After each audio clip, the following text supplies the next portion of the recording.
In more than 20 years of practicing medicine, I've collected interesting facts about your body.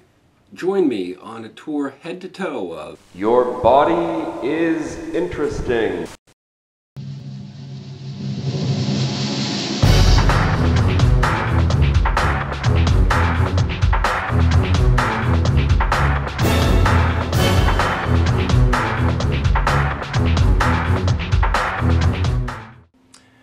bringing us to your ears. The wax in your ears, where does it come from? Where does it go?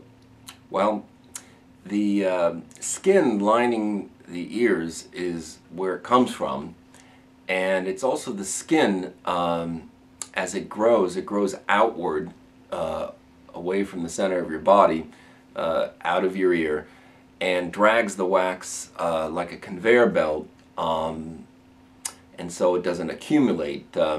Incidentally, whales don't have that feature.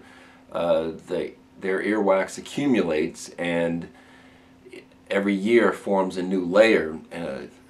Consequently, you can actually determine the age of a whale from the number of layers of earwax in their ears. Now, furthermore, in humans, earwax has some purposes. It acts as a glue trap, capturing particles so they don't go any deeper into your ear, and believe it or not, it actually has antibacterial properties. Now, you remember when you were a kid and you'd hold a seashell up to your ear and you could hear the ocean? Well, actually that was the circulation in your ears. Sorry to ruin the magic. Now, the term for ringing in the ears is tinnitus or tinnitus. It can actually be as compromising as impaired hearing itself, because the static, in a sense, makes you miss a word here and there. That happened with a NASA transmission, a famous one. Neil Armstrong later clarified that that in the transmission, due to static, one word was missed. We think he said that's one step for man, one giant leap for mankind, but actually he said that's one step for a man.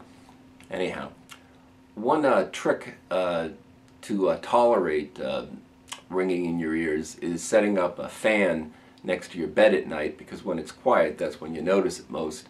And point it away from the bed, and that white noise will offset noticing that irritating noise that interferes with falling asleep. Now, deeper in your ear is a structure that its purpose is balance. It's called the semicircular canals. There's these three arch-shaped tubes. One goes up and down in the x-axis, the other one's perpendicular to that in the y-axis, and the third one perpendicular to the other two yet again in the z-axis. And they're filled with fluid and have these little beads inside, sort of like a hula hoop.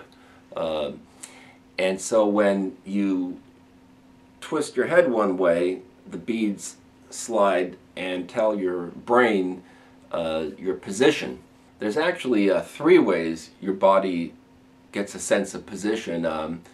There's your ears, there's also your feet. The pressure on your feet, if you start leaning to one side, you can feel it on your feet, and that's a signal that you're off center.